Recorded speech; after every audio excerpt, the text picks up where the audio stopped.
ጥርን በባህር ዳር በልዩ ድምቀት የሚከበር በዓል ነው። ሁነቱ በተለያዩ ዝግጅቶች የሚያልፍ ነው። ጥርን በባህር ዳር ይህን ጉዳይ በተመለከተ ደግሞ ተጨማሪ መረጃ ሊያደርሱን የከተማ አስተዳደሩ ተቀዳሚ ምክትል ከንቲባ አቶ ጎሹ እንዳላማው እዚህ ስቱዲዮ ተገኝተዋል። ከእርሳቸው ጋር ቆይታ አደርጋለሁ። እንኳን ደህና መጡ አቶ ጎሹ። መልካም። እንግዲህ ቀደም ሲልም በርከት ያሉ ዜናዎችን ተከታትለናል። እየተደረጉ ያሉ ቅድመ ዝግጅቶች አሉ። እንደ ህዝቡ እንግዳ ተቀባይነቱን ለማረጋገጥ ያለውን ዝግጅትም ገልጿል። እንደ ከተማ አስተዳደሩስ ጥርን በባህር ዳር በተለይ አማራ ክልል እንግዲህ በዚህ ወቅት በርካታ ቱሪስቶች የሚገቡበት ወቅት ነውና ባህር ዳር ደግሞ ዋና መቀመጫዋ ከተማ ናት። ምን ያህል ዝግጁ ነች? መልካም፣ በጣም አመሰግናለሁ።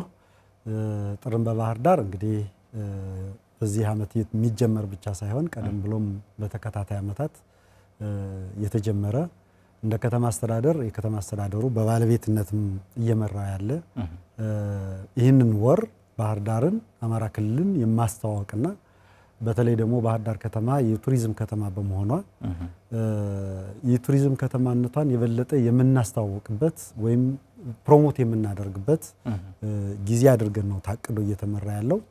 ከዚህ አኳያ ይህንን ለመምራት የከተማ አስተዳደሩ ራሱን የቻለ አብይ ኮሚቴ ተቋቁሞ የሚመራ ነው። ይህንን ተከትሎ ደግሞ ንዑሳን ኮሚቴዎች ተቋቁሞ እየተመራ ያለ ነው።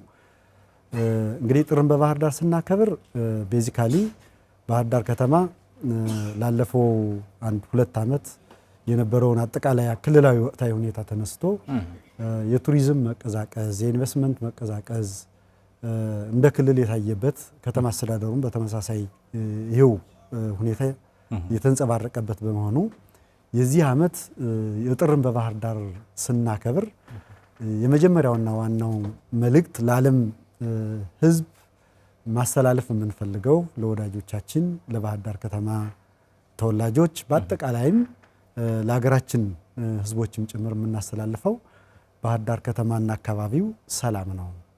ሰላም ስለሆነ ባህር ዳር ከተማ እንደ ወትሮ ሁሉ የቱሪዝም ከተማ ናት። ከቱሪዝም ከተማነቷ ደግሞ ኮንፈረንስ ቱሪዝም በጣም መለያዋ ነው። ይህንን እያካሄድን ቆይተናል። አሁንም ለዚህንን ለማካሄድ ዝግጁ ነን። በዚህ ዓመት መጣችሁ ባህር ዳርን እንድትጎበኙ እንድታዩ አይቶ ደግሞ ማረጋገጥ በጣም ወሳኝ ነው የሚለውን መልእክት ለማስተላለፍ ነው። መልካም። ለመምጣትም የወሰኑ ይኖራሉ፣ ያመነቱም ያሉ ይኖራሉና እንዲመጡ በተለይ እንግዶችን ለመቀበል ያለው ዝግጅት ምን ይመስላል?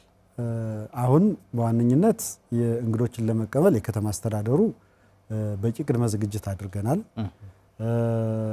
በቂ ቅድመ ዝግጅት ስናደርግ የሚጎበኙ ቦታዎች፣ ሆቴሎች እነዚህ ሁሉ ዝግጁ እንዲሆኑ ተደርጓል። አንደኛ ሰላማቸው የተረጋገጠ ነው። 100% የከተማ አስተዳደሩ ይህንን ኃላፊነት ወስደን እየሰራን ያለነ። በሌላ መልኩ ደግሞ ህዝባዊ በዓል ሆኗል። አሁን ሃይማኖታዊ ህዝባዊ በዓላት የሚከበሩበት ወቅት በመሆኑ ጥርን በባህር ዳር የማህበረሰቡ የራሱ የበዓል ጊዜ ሆኗል። ስለዚህ ይህን መሰረት ተደርጎ በቤተሰብ ደረጃም በማህበረሰብ ደረጃም እንደ አስተዳደርም አስፈላጊ የሆኑ ዝግጅቶች ተዘጋጅተን እንግዶቻችን በመጠባበቅ ላይ ነው የምንገኘው።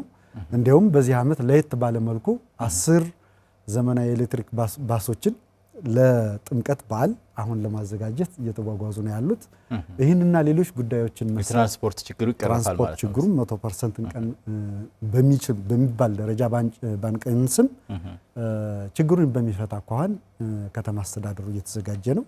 በአጠቃላይ መልኩ ወስደን ስናይ ከተማ አስተዳደሩ ከወትሮ በተለየ ለቱሪስቶች ብቻ ሳይሆን በጥር ወር የባህር ዳር ልጆች የባህር ዳር ወዳጆች ባህር ዳር ላይ መኖርና ማልማት የሚፈልጉ ሁሉ ባህር ዳርን መጠው አይተው የሚወስኑበት ዘመድ የሚጠይቁበት ከፍ ባለ ሁኔታም በዓላት በተለይ ሃይማኖታዊ በዓላት እና ህዝባዊ በዓላት የሚከበሩበት በየዓመቱ ዜጎች እዚህ ቦታ መጠው የሚጠያየቁበት እንዲሆንም አስበን ነው እየሰራን ያለ ነው ማለት ነው።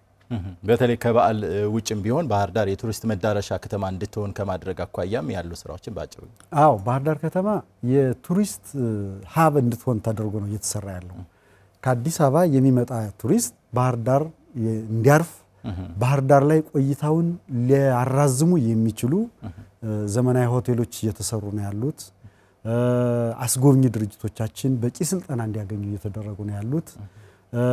እንደገና ደግሞ የቱሪስት መዳረሻ ቦታዎችን የማስተዋወቅ በዘመናዊ መንገድ ዲጂታላይዝ በሆነ መልኩ የማስተዋወቅ አሁን ባለንበት ሁኔታ ጎርጎራ አንዱ የቱሪስት መዳረሻ ነው። የጎርጎራ ተመሳሳይ ሆቴል እዚሁ እየተገነባ ነው። ሌሎች ሆቴሎችንም በመሰል ሁኔታና ደረጃ ዝግጁ የማድረግ ስራ ነው። ስለዚህ እዚህ የመጣ ቱሪስት ጣና ገዳማት ውስጥ ያሉትን ይጎበኛል፣ ጢስ አባይን ይጎበኛል፣ ሌሎች ታሪካዊ ቦታዎችን ይጎበኛል። ወደ ጎርጎራ ይሻገራል። ከጎርጎራ ጎንደር ይገባል፣ ሰሜን ተራሮች ፓርክ ይገባል። በቀጥ ብሎ ወደ አክሱም ወይም ደግሞ ላሊበላ ይሄዳል። ተመልሶ ደግሞ ጎንደርና ባህር ዳርን አድርጎ ቆይታውን የሚያራዝም የሚችል ሩት እየተፈጠረበት ነው ያለ። ይህንን ደግሞ ታሳቢ ያደረጉ ኢንተርናሽናል ሆቴሎች ዝግጁ እንዲሆን የተደረገበት ሁኔታ ነው ያለ። ይሄ ብቻ ሳይሆን የስፖርት ቱሪዝሙም አንዱ የባህር ዳር መገለጫ ነው። የባህር ዳር ዓለም አቀፍ ስቴዲየም እየተጠናቀቀ ያለበት ሁኔታ ነው ያለ። ስለዚህ ኢንተርናሽናል ስቴዲየም ነው። ስለዚህ የሀገራችን ተጫዋቾች የውጭም ሀገር በነሱ ሲዝን በተለይ አውሮፓውያን ሌሎች በነሱ የበረዶ ሲዝን የኛ የአየር ንብረት በጣም የተመቸ ነው። ስለዚህ ባህር ዳር የመለማመጃ ቦታ ይሆናል። ሆቴሎቻችን ደግሞ ማረፊያዎቻቸው ይሆናሉ። ይህንንም አስበን የስፖርት ቱሪዝሙን ከፍ ለማድረግ እየተሰራ ያለበት ሁኔታ ነው ያለ። መልካም። አቶ ጎሹ እንዳላማው የባህር ዳር ከተማ አስተዳደር ተቀዳሚ ምክትል ከንቲባ እዚህ ስቱዲዮ ድረስ ተገኝተው ለሰጡን ማብራሪያ ከልብ አመሰግናለሁ። በተመሳሳይ